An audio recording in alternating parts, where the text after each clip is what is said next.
welcome to another episode of my podcast, One Woman is Twice Two Soldiers.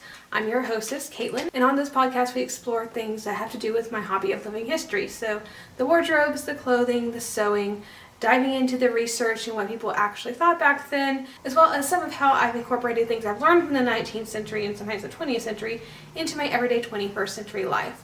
If any of that sounds interesting to you, I'd love it if you consider following along by subscribing. So last episode we dove into dyeing in the 19th century, the early 19th century, and that is clothes dyeing, not leaving of life dyeing. So we've learned about how protein and cellulose fibers worked and what dyes you can use and the actual dye receipts or recipes they were using in the early 19th century. And so this week we're going to dive into corsetry, specifically what the women back then thought about corsetry. And when I say back then, we're going to look mostly into the mid-19th century. And I think that even if you still believe that corsetry and corsets are the sign of the patriarchy and how grateful we are nowadays to not have to wear them because men can't force us to wear those, you'll learn quite a bit today. So without further ado, let's get started. So let's get one thing straight right away. Bras were not invented yet. So not until the 20th century.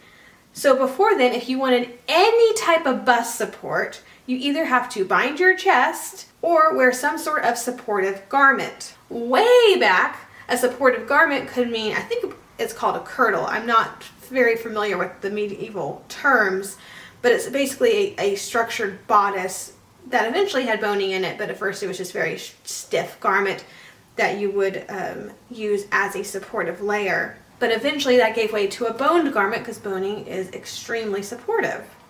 And a corset serves several functions. It's not just about getting that small waist, and in some eras and some support types, your waist doesn't get reduced at all. In some cases, corsets may add to your waist measurement as opposed to actually taking anything away. So let's get one thing straight. The primary function of a corset is bust support. If you don't know your bust, that's your breast area. That's what a corset is really there for. Now there are secondary purposes to corsetry, namely back support, somewhere for all that weight of all those skirts to be held instead of on your hips or at your waist.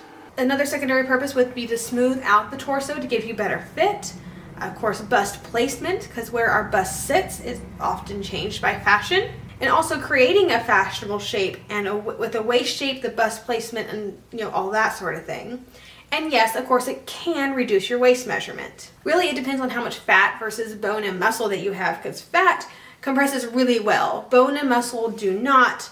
Sometimes it takes a very long time to compress that or to reshape it. So the fattier you are, the more likely you are going to have a corset that's going to reduce your waist measurement by quite a bit. And the more muscly or bony you are, the more likely, of course, it's going to just add to your waist measurement as opposed to actually taking anything off. And that's not to say you don't need a corset, because newsflash, I don't care how skinny you are. We can all tell when you're not wearing a corset. I do not care how heavily structured and boned your bodice is. We can tell if you're not wearing a proper corset underneath.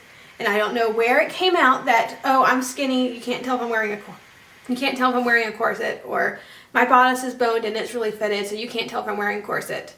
Yes, we absolutely can. It's not just about skinny or thin or having a smooth torso. It's about bust placement. It's all sorts of things. And so yes, we can tell. So why bust support? So Madame Kaplan in her 1864 book sums this up perfectly. She says, quote, "It is a matter of little consequence to us to inquire here why the female figure needs support more than that of the male. In purely natural or rather savage state, it perhaps does not, but in all times when beauty and comfort are studied, corsets will undoubtedly be worn. And there are many reasons why they should be. The delicacy of the intercostal muscles, the falling of the breasts, the spreading of the frame at a certain period of life, all call for support, and call for it too in a manner that must be attended to," end quote. So while ladies who are less endowed may be able to get away with it more easily, so to speak, in terms of not having the support, Us larger busted gals will tell you that things can get quite painful if there is no support involved. Not that bras are much better, the shoulder and the back pain that comes with holding up heavy breasts can be just as bad as not wearing anything at all, which I think is one reason why larger busted ladies are more apt to embrace the corset today. There's no shoulder straps involved. The corset itself holds everything in place without strain or pain, but that's neither here nor there. Yes, there are women who wear corsets today, but specifically for the purpose of this episode, I wish to let the 19th century woman speak for themselves. And in true fashion of letting them speak for themselves, I will again quote Madame Kaplan here on the purpose of a corset. Quote, "The true object of corsets ought to be to support the bones as they increase in size and weight, without obstructing the due development of the muscles by which they are moved. The artist in corsets will therefore anticipate every requirement through life and adapt her contrivances to the ever-varying wants of the body." End quote. Now also, because modern audiences do not understand the difference, I will put this here. There is a true difference between corsetry and wearing corsets and tight lacing those corsets. A corset can be worn without tight lacing, and that's something that most people don't understand. And it's true, it's very true. In fact, we're going back to Madame Kaplan. She says, quote, "Against tight lacing we, in common with all who have paid attention to the subject, earnestly protest. By perseverance in this habit, the health is injured and the symmetry of the figure entirely destroyed." End quote. So again, Madame Kaplan is very pro-corset. You saw that with her earlier quotes, but she is against tight lacing. They do not mean the same thing. You can wear a corset without tight lacing yourself. They are not synonymous terms. Now, very quickly, I do want to remind everybody that not every single woman in the 19th century wore corsets. And I say that with photographic evidence. I would say that at least 98% of the women, even those in working situations, like showing off their craft or actually in the wild, so to speak, are still wearing corsets. And the women who are not wearing corsets are mostly just letting everything just hang freely, or they are using a very tight-fitted bodice to hold everything in place. And that itself could be very well a cultural thing, because there are cultures in the 19th century that are using a very old practice of having that tight bodice, like back in the medieval time period, as opposed to a structured bone garment. And I think it's very difficult to tell from a photo if someone is a new immigrant who just hasn't fully assimilated in their dress, and therefore I do caution against using these photographs of women in tight bodices as evidence for random people who are not wearing corsets, because you don't know that woman's backstory unless you have the provenance of that photograph. So yes, some people did not wear corsets. Some of that was cultural reasons, some of it was health reasons, but the vast majority of women were wearing corsets. And when we want to look through this through a living history lens very quickly, let's say there are 20,000 women in Vicksburg in 1864. And I'm making all these numbers up, by the way.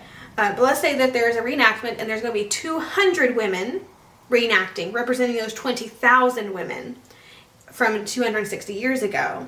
Now, if we want to use my non-scientific number of 98% of women wearing corsets, that means in 1864, 19,600 women were wearing corsets and 400 were not for whatever reason.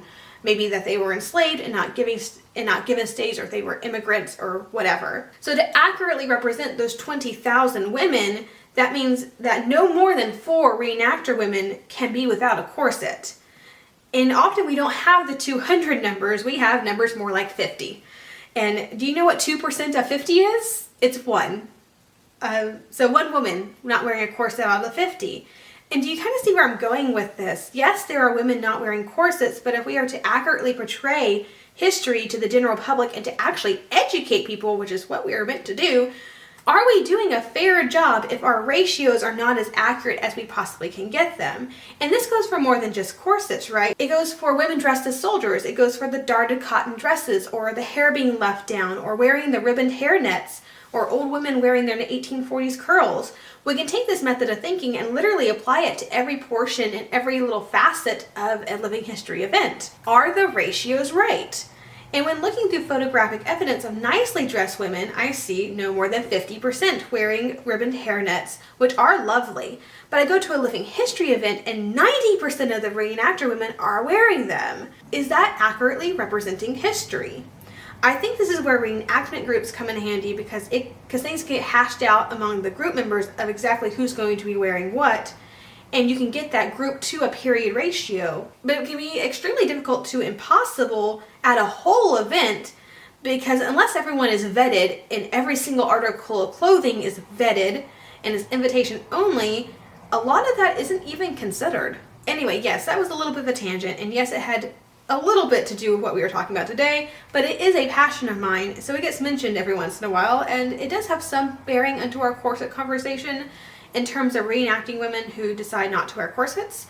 Of course, if one has a true medical condition or a phobia of some sort, I can absolutely get behind that person participating, but it will mean that the rest of the group will just need to step up their impressions to get the ratios right, which isn't a problem. We should be helping others in that way. But it also means that to be accurate, there should be no bras. It's a corset, a tight bodice, or just letting things hang, which would be the truly accurate way of not wearing a corset. And that's just my opinion, coming from a place where I try to recreate history as accurately as possible.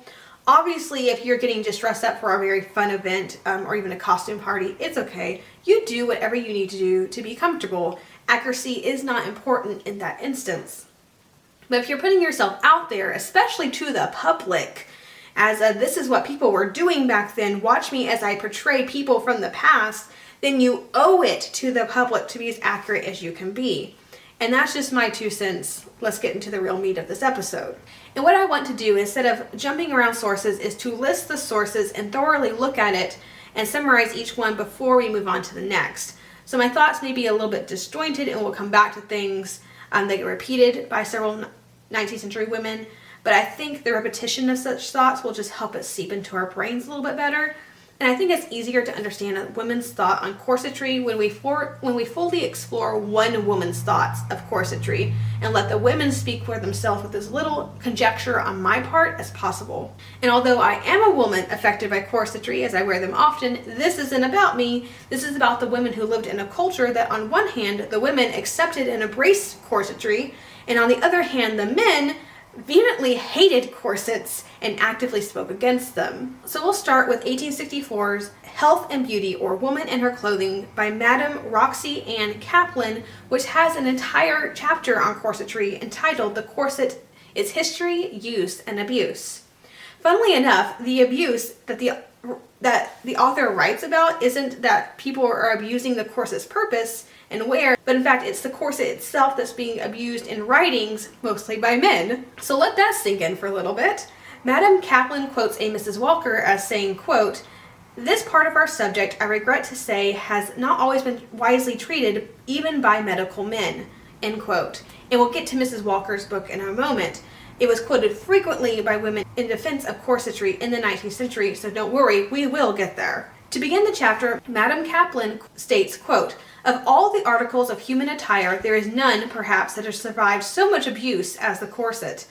Introduced into common wear many centuries ago, it was met with the rebuke of the sober and the satire of the vivacious, always painful, generally injurious, and has, nevertheless, outlived even the general condemnation of the faculty, and spite even of the doctor maintains its grounds. There surely must be some fascination with the article, or some latent conviction that, after all, it is a good thing, or it would have been banished out of the world long ago. Now we hope to reverse the dictum of Mr. Whitfield and other medical men who contend that stays and corsets are bad things, and in the course of this chapter show that, properly constructed, corsets are, as articles of dress, the most useful and in every sense the most beneficial that can be constructed. That is, of course, when they are properly adapted to the body. For if, either through ignorance or mistaken idea of fashion, the construction be faulty, or a compression of the chest ensue, it is far better to be without them altogether." End quote. She goes on to the history of the corset, which I will not repeat here for 2 reasons. One, it is not conducive to our conversation here of hearing what women in the 19th century actually thought about the corsets they were wearing. And 2, I cannot speak to the accuracy of her given history, as Victorians are very well known for taking a lot of liberties when recounting historical events and accounts. Basically, they make things up for dramatic effect. Madame Kaplan does note in this section that, quote, "Still it is evident that a corset, or perhaps more properly speaking a cincture, has been worn by women in one form or another in almost every civilized community. The necessity for supporting the figure and breast in domestic duties, in maternal cares, and in dancing, and also to enable the folds of a flowing robe to fall gracefully over the bosom, led no doubt to the invention of this ornament, which is at once useful and agreeable to the wearer." End quote. So then we get to the real reason that Madame Kaplan actually wrote this article, and that's because she has helped to invent what she calls the hygienic corset, to correct all the tight lacing and bothersome parts of corsetry. She then fully describes this corset and includes an illustration about how it helps the posture and supports the body. Essentially, it looks to me like an 1840s corset, but the corset bust cups going up higher than the nipple. It has straps and everything. So yes, it is an advertisement, but her thoughts on the value of corsetry and the fact that she did not invent another article of clothing to support the bust instead of just improving upon the corset herself, which is what she did, I think does speak on how women of the day thought about their corsets. If corsets were truly that bad and awful as people today say that they are, why wasn't another article invented instead of just improving upon the corset as Madame Kaplan did here? Obviously, she is wanting to solve the issues of corsetry. Obviously, there are some problems she feels needs to be corrected. And obviously, she did not invent a bra or any other type of supportive garment. She reinvented the corset and just fixed the issues, which I think speaks a lot on how she felt about corsetry in general. Another work on corsetry by women would be The Influence of Well-Made Stays on Health and Beauty of Women and the Great Injuries which Ill-Made Ones Inflict by Rebecca Mills in 1841. She also has opinions on stiff stays not being good for women, and she's very anti-tight lacing, and she quotes several doctors on that subject, which I will not repeat because that's the thoughts of men, which although later we will get into some of the thoughts of men, I don't think needs to be repeated here. But again, corsetry does not equal tight lacing, so although Mrs. Mills acknowledges the problems with corsetry as they are being worn, she does not say that corsets should be laid off. Now, while I could not find Mrs. Mills' book online, I did find a good excerpt of it in a ladies' magazine of 1841. Specifically, it was the Blackwood's Ladies' Magazine and of the Bells. Only 2 sections of Mrs. Mills' work are included, and both of them are about the ill effects of tight lacing on the body. No one, including the women, is arguing that tight lacing is bad. But again, they're not arguing that corsetry is bad. And again, the title is The Influence of Well-Made Stays on the Health and Beauty of Women. So although the excerpt I have here is about tight lacing, based on the title, I would assume that Mrs. Mills has instructions on what makes well-made stays. It is interesting because I do think Mrs. Mills blatantly plagiarized Mrs. Walker, who we will discuss next. Because when I say the 2 sections read near word for word like Mrs. Walker's, who published her book a year before Mrs. Mills, plagiarism in the 19th century was a problem, or at least the problem was they didn't necessarily see it as a problem. Anyway, I do assume that somewhere in the book Mrs. Mills has her own thoughts, because while Mrs. Walker's book only has a very small section or a chapter on corsetry in general, Mrs. Mills' book is entirely on corsetry. So at some point she does have to have her own thoughts in there, right? But again, the only part included in the Blackwood's Ladies Magazine are the plagiarized parts. I debated including it because the only parts I do have are another woman's thoughts, but given the title, I do think we can all agree that Mrs. Mills' opinions on corsetry is generally favorable, while her opinions on tight lacing are negative. And now for the work that others quote or just downright plagiarize, Mrs. A. Walker's Female Beauty as Preserved and Improved by Regimen, Cleanliness, and Dress, written in 1840. And again, Mrs. Walker is against tight lacing. She states, quote, "When indeed corsets are employed to render the chest as small below and as broad above as possible, and greatly to increase the fullness and prominence of the bosom, when the young lady spends a quarter of an hour in lacing her stays as tight as possible, and is sometimes seen by her female friends pulling hard for some minutes, next pausing to breathe, and then resuming the task with might and main, till after perhaps a third effect, she is at last secedes and sits down covered in perspiration, then it is that the effect of the stays is not only injurious to the shape, but is calculated to produce the most serious inconveniences." And what is the effect of this compression upon the eye and mind of the observer?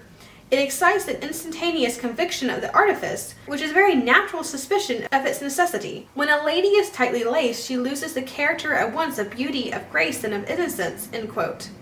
She also says, quote, "Women who wear very tight stays complain that they cannot sit upright without them, nay, are compelled to wear night stays when in bed, and this strikingly proves to what an extent tight stays weaken the muscle of the trunk. It is this which predisposes to lateral curvature of the spine.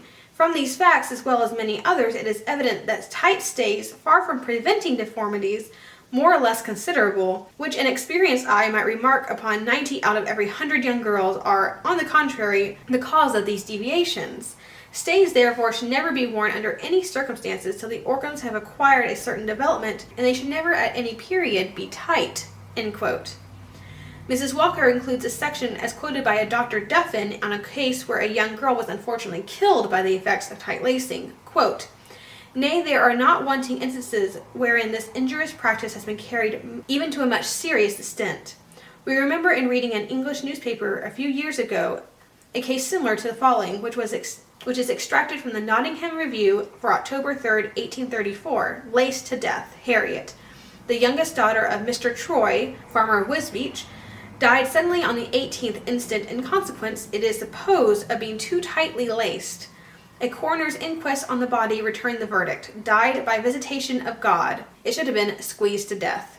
End quote. Mrs. Walker only speaks of the effects of tight lacing. She is not selling anything other than her book, or how to appear beautiful, that is. She offers up no solution other than not to tight lace, further suggesting that it is entirely possible to wear a corset and not to tight lace. My favorite quote of Mrs. Walker, which will lead perfectly into the next section, reads, quote, "Men who write so ignorantly or injudiciously do not promote the interests of truth, but on the contrary excite a suspicion that is their intent to impose. It is the use of force and excessive compression that are alone blamable." End quote. I like Mrs. Walker. So what do men think about the corset? Well, although this episode really isn't about them, I do think it's fair mentioning because we had to get all of our ideas about how bad corsetry was from somewhere, right? Well, they don't seem to think very highly of the corset and often just condemn women for being so stupid for continuing to wear them. In fact, when I searched the term corsetry ill effect in Google Books, setting the ending year to 1890, all of the returned books were written by men. The one or two that were written by women, I checked out, and the ill effect part was not talking about corsetry, but it was about something else and just happened to be on the same page as the word corsetry, or it was about badly fitting stays, as in the case of the Ladies' Book of Etiquette and Manual for Politeness by Florence Hartley in 1860, which reads, quote, "Be always careful when making up the various parts of your wardrobe that each article fits you accurately. Not in the outside garments alone must this rule be followed. An ill-fitting pair of corsets or wrinkles in any other article of the underclothes will make the dress set badly, even if it has itself been fitted to the utmost accuracy." End quote. Every other book pre-1890 that had corsetry ill effect anywhere on that page was written by men. Let that sink in for a little bit. And it's not like women had a hard time getting published. I mean, although it is popular to say today that women couldn't get published, and often you use men's pseudonyms to get published, while that was the case in certain genres, if you're speaking specifically of health and beauty books, or fashion books, or books on housekeeping, which is where all this information is usually found, all of those are very easily published by women, and there was no obstacle for a woman to get published in that genre. So that is absolutely not the case. So it appears that the women, the actual human beings that are wearing the corsets, don't have an issue with them. It's the men that have the problems. Going back to the titles that I found that were anti-corset written by men, among these titles included "The Use and Action of Stays and Corsets on Disease and Development of the Female Figure" by William Hempson Denham in 1862, "Fashion and Deformity as Illustrated in the Customs of Barbarous and Civilized Races" by William Henry Flower in 1882, and my personal favorite mid-19th century professional mansplainer, Pi Henry Chavez, who wrote Advice to the Wife on the Management of Herself in 1868, and also wrote a book entitled Advice to Mothers in 1840s, which I actually do enjoy and I do read. But yes, he made a profession out of telling women how to run their lives. Professor Roy and J.G. Adamy, both men, in 1888, published The Psychological Bearing of Waist Belts and Stays. They are very much against the wearing of tight clothes against the body, such as corsetry, but they do have some good observations on how women felt about their corsets. And I'll go ahead and quote this first before I get into the professor's thoughts. That the wearing of corsets is a gain to many women is evident enough from the fact that they are worn under the conditions in which most wearers are regardless of mere appearance. For instance, we may cite that the working peasant women, unmarried as well as married, of France, Switzerland, of Tyrol, Austria, and Hungary, etc., etc., who would wear stays during the performance of very laborious work, yet who, one could not suppose, would do this if their stays interfered with their comfort or movements. Another example of the same fact is illustrated by the very poor working women of our own nation, who, when obliged to sell their clothes or when these hang about them in rags, still, as a rule, stick to the use of stays." End quote. Because the professor's bias is that women are stupid, vain creatures with no care to physical pain for the want of beauty, he goes on to explain why he thinks women continue wearing corsets. Quote, "Many other examples to the same effect might be given, showing that the mere regard for appearance will not, as it's usually supposed, explain the widespread adoption by the women of our own time in corsets, or of tightly bound sashes in the case, for instance, of the country women of Spain. In view of such facts, it may be asked why the custom of wearing corsets has been so generally looked upon as nothing more than a saddening example of how far this regard for appearance will lead the gentler sex to disregard common sense. The answer to this question is presumably to be found in the fact that the objections to the custom are more evident to men, especially to medical men, than are the advantages which it may possess. Thus, constriction of the waist causes or increases pain to certain disease conditions. The use of stays causes the body to differ in shape from which it would otherwise present. No evident good can be seen to accrue from this practice, and finally, no line of distinction has, as a rule, been drawn between the glaringly self-waist of the lady who sacrifices too much to fashion and the moderate constriction of the waist employed by the vast majority of womankind. The facts stated in above pages appear to us fitted to explain why, in spite of such evident objections, the custom of wearing stays still holds its own." End quote. Oh yes, Professor, it cannot be because the pain some women experience without bust support isn't great. It has to be because women are vain and deal with corsetry because of vanity. Yeah, I'm being sarcastic. Now, there is one doctor who I appreciate in this conversation on corsetry because he actually has scientific data on his research into corsetry, not just opinions. He is Dr. Robert L. Dickinson, and his article, "The Corset: Questions of Pressure and Displacement," can be found in the New York Medical Journal of 1887. His purpose in this work is, quote, "The habit of corset wearing has received little systematic study, and men's opinions are widely at variance. We frequently meet with a statement that corset wearing works great injury. We discover a catalog of 95 different diseases and disorders due to tight lacing. We find Bouvier, who has written on the elaborate and interesting history of this article address, vigorously asserting that the modern corset, moderately tightened, is without appreciable influence on the health of the healthy woman, and we encounter all shades of opinion between these extremes. But unsupported assertion is poor evidence, although a general impression must carry some weight." End quote. So he endeavored to measure the amount of pressure a corset exerts to ascertain the distribution. Okay, I can talk. I can speak English. I teach how to speak English. I should be able to speak English. To ascertain the distribution of the pressure and to determine the displacements resulting therefrom, studying the subject with as little bias as possible, stating bald facts and rarely expressing opinions. If we ever want to get into true Victorian waist sizes, he is one I would go to for evidence, as he lists out some of the case studies, including a woman with a habit of tight lacing, who has had 4 children, has a lax abdominal wall. Her circumference at the waist without a corset was 29 inches, and the circumference of a waist over a corset was 23.5 inches. The difference being 5.5 inches, which is quite a lot. The total pressure that her corset exerted on her body was 65 pounds. Another subject had 1 child 8 years ago, and she has a strong abdominal wall, and she does not think she's worn tight corsets in some years, and she states that her waist measure without corsets was 27 inches. Her waist measure over loose corsets was also 27 inches, no difference, but it did still exert 40 pounds of pressure. On that same patient, a fairly tight corset gave her a 25-inch waist, and the pressure was 73 pounds. This patient also says that she works at home without her corset, which again means without bust support. Dr. Dickinson found that the least pressure from a corset was 21 pounds and the greatest pressure was 88 pounds.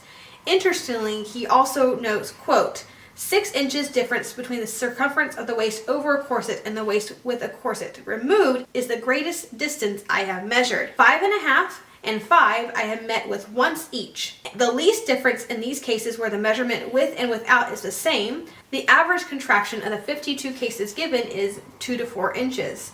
The maximum there is 4 inches and the minimum 1 inch, end quote.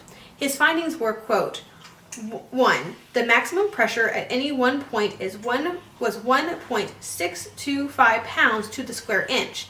This was during inspiration. The maximum in quiet breathing was over 6 and 7th cartilages and was 0.625 pounds.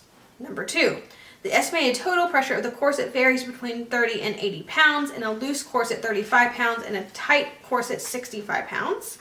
3. Within half a minute of hooking the corset, such an adjustment occurs that a distinct fall in pressure results. 4. The circumference of the waist is no criterion of tightness. The difference between the waist measure with and without corsets gives no direct clue either to the number of pounds pressure or the diminution and vital capacity. Relaxation and habit seem to affect these factors largely. 5. The capacity for expansion of the chest was found to be restricted 1/5 when the corset was on. 6. The thoracic character of the breathing in women was largely due to corset wearing. 7. The thoracic cavity is less affected by the corset than the abdominal.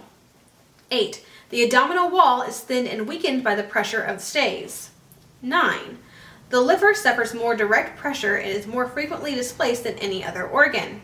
10. The pelvic floor is bulged downward by tight lacing 1/3 of an inch or 0.9 centimeters. End quote.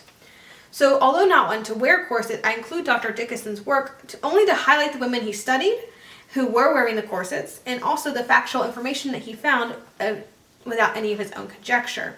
Now, a lot of that, especially with like how organs are moved around and such, pregnancy does the same thing, right? Your organs are displaced somewhat in pregnancy, which is a natural thing. Organs are not necessarily stuck in place. They can be moved around by a lot of different factors.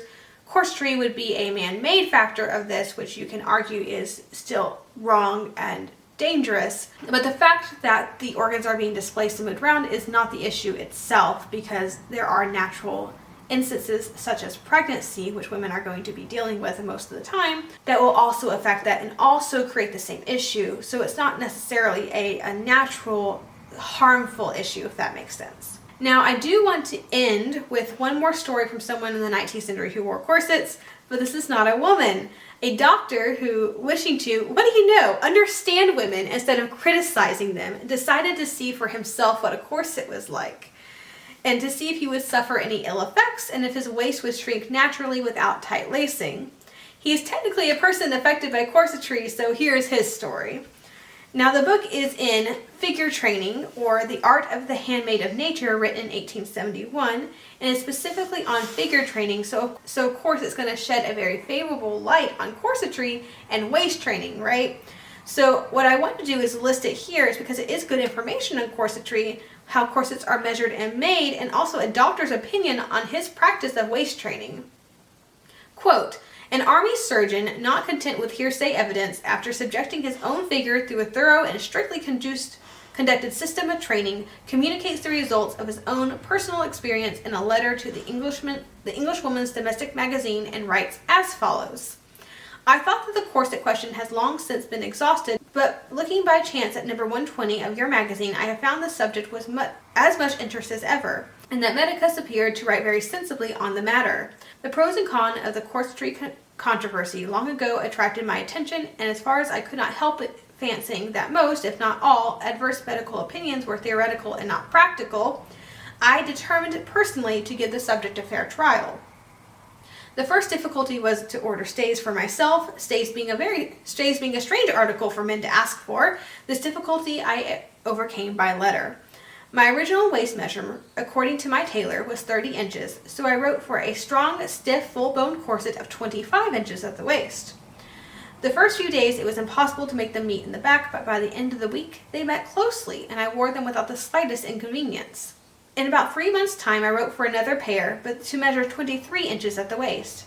These I soon wore with perfect ease and comfort, and the measuring tape soon proved to me that the corset had not stretched, but that my waist had decreased to 23 inches. I did not wear them at night, as some experimenters seem to have done. 23-inch stays I have now worn for a long time without any discomfort or inconvenience, and I have them on at the present moment. My health and strength have remained perfectly good.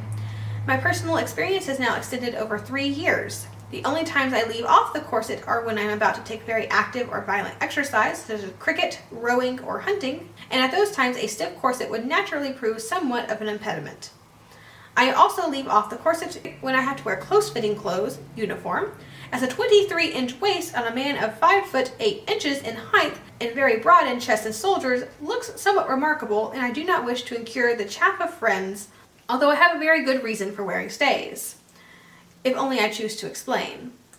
From the extended period of my investigation, I think I am entitled to form an opinion. Therefore, as a medical man, I am of opinion that moderate support at the waist by means of stays, although causing some compression, is harmless and beneficial for ladies and even necessary for their style of dress.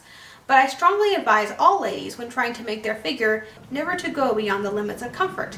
Tight lacing, I consider, commences whenever a feeling of malaise is produced, and any such tight lacing must then be relaxed or the health will suffer. Dyspepsia, I believe, is the most usual penalty. Every lady's waist can be made to look neat and small enough, but the true size of the waist must depend more on individual configuration than of the capricious dictates of fashion's measuring tape. Moreover, goth that I am, I do prefer the neat trimness of a small ladylike waist to the ample dairy-maid proportions of the Venus de Medici." End quote. The book has several other favorable experiences by doctors on corsetry to suit its purpose. The next doctor has this to say on the subject of corsetry, quote, "It is no doubt true that those medical men who studied their profession some 30 or 40 years ago were still prejudiced against this elegant article of female dress, for stays were very different things even then to what they are now. The medical works, too, when they were studied, were written years ago, and spoke against the buckram and iron stays of the last century. The name stays, however, still being used at present times, is the same odium which attaches to them in the minds of physicians of the old school." End quote. But we do see modern 19th century doctors abhor the practice, so this, of course, is just one man's opinion. He's saying that they have that opinion because they are talking about stays from 100 or longer ago, not necessarily the mid-19th century stays of today's world. And before we do go, I do want to point out something from that story. Notice how his waist was 30 inches, but he ordered a 25-inch corset. That's how you ordered corsets back then. Also notice that he makes mention that the corset is not to meet in the back. Your waist size is generally larger than your corset size.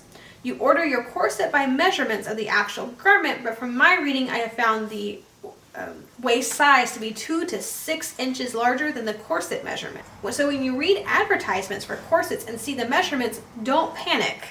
Let's take, for example, this 1866 advertisement from Demorest monthly magazines. You can see the corsets range in price from $5 to $12, and that ladies must send in their bust, waist, and waist length measurements to ensure a properly fitted corset. It does note that corset sizes from 26 to 30 inches cost $1, and that 30 inches and over are an extra $2.